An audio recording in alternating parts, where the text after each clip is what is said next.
Alright, it's time to make some chili. We have a beer chili recipe today. This is a family friend of ours, Susie.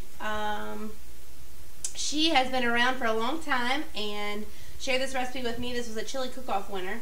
So we're going to get started. I'm going to brown the beef. Got a couple pounds here of 8515. Get that going in the skillet here. Alright, let's get this going. You always want to start with a hot skillet. Get a better sear on your meat here. And don't be skimpy with the salt and pepper when you're browning hamburger. Gotta get the flavor going right when it starts. This is a handy tool that I use every day.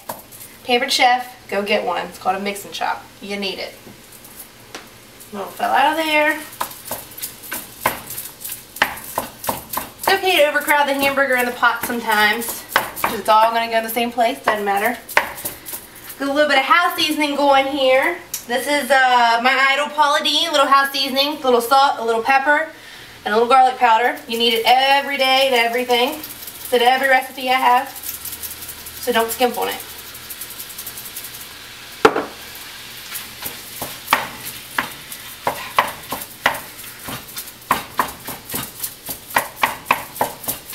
Alright, while we have that going, we're going to start on our stock pot here. You need a big old can of the light and the dark kidney beans. And you can use Giant brand or any off brand that you have. They all taste the same.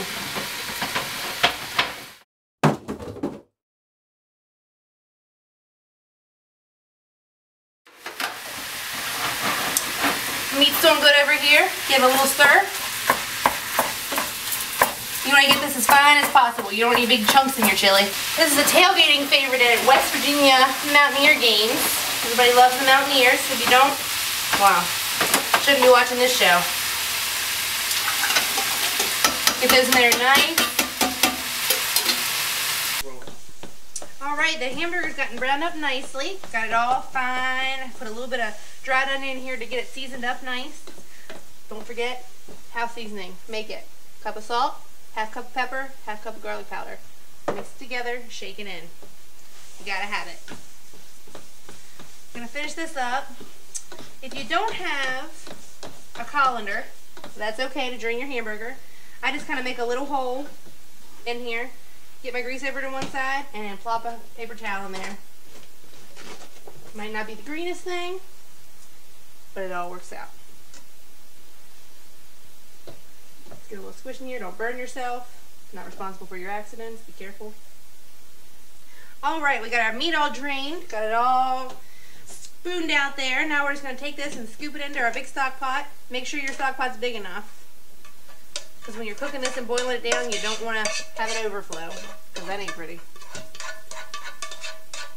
Next, we're going to add some of our tomato sauce. Now, my recipe calls for 3 cans of tomato sauce. Didn't have that in my kitchen today. That's okay. It's alright to improvise. I just have a bottle of spaghetti sauce here. It's just a meat flavor. Whatever you happen to have and like, throw it in there. Can't mess it up. So let's throw this in there nice. A little bit of recycling here today. A little bit of green going on for my dad. He loves that.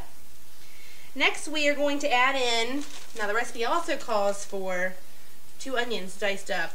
Don't tell my Chef Brown that I did this. But I bought some chopped onions in a bag today. They're found in your freezer section. They're quick and easy.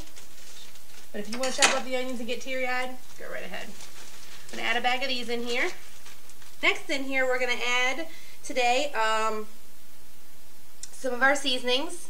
We have some garlic and some oregano, some Old Bay, some chili powder, a little bit of steak sauce, a little bit of Worcestershire sauce, or Worcestershire as Paula says. A little bit of mustard, a little cayenne, a little sugar. Gonna get it all going in here today.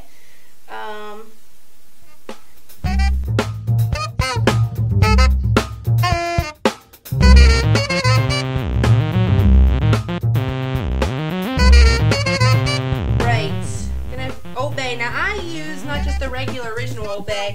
I have a little bit of the garlic and herb. You can find this at stores like Wegmans, and great addition to anything.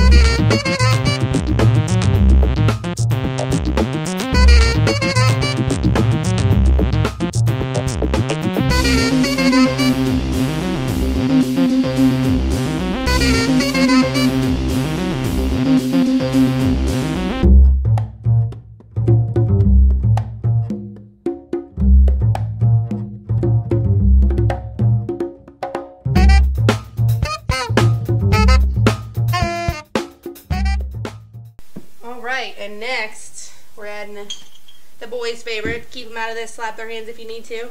I like to use a little bit of Killian's Red. It's a nice darker beer, amber color. Okay, 1. It's alright to get this a little foamy. 2. 1 for me.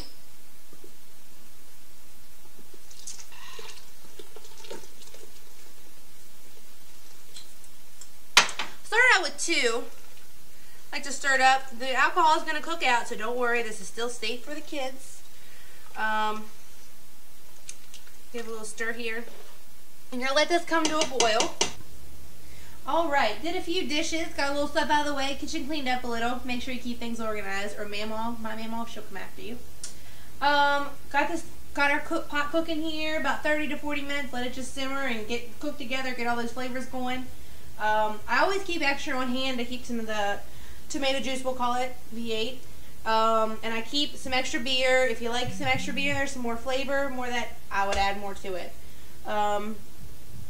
We also, I'm going to do our rice here in a little bit. This is instant rice, doesn't take very long, so make sure you just kind of have your ingredients ready, be prepared. And then make sure also, beside your pot, you always have a tasting spoon, because you need to taste it. And I think I am going to go watch a little bit of the game, so we'll be back in just a few.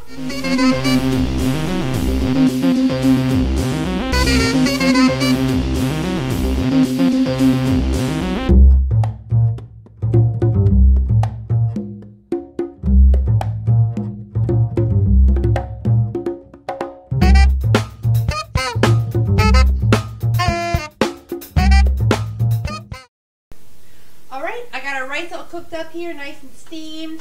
Add a little, with my water and my rice, add a little bit of salt. You know I'm not skimpy on the flavor. So all we're going to do is take your bowl here, put a little bit of scoop in the bottom. Then we're going to come over here to our beer chili that is smelling delicious. Fabulous, actually, if you ask Allison and Kara. Put a little scoop of chili in here, or a big scoop if you're real hungry. I'm going to come over here. Add a nice little helping of cheese, because what's beer chili without some cheese? Gonna add a little scoop of sour cream here.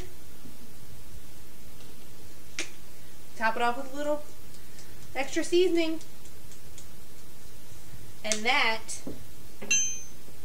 is what we're serving at the West Virginia University tailgate tonight. Enjoy!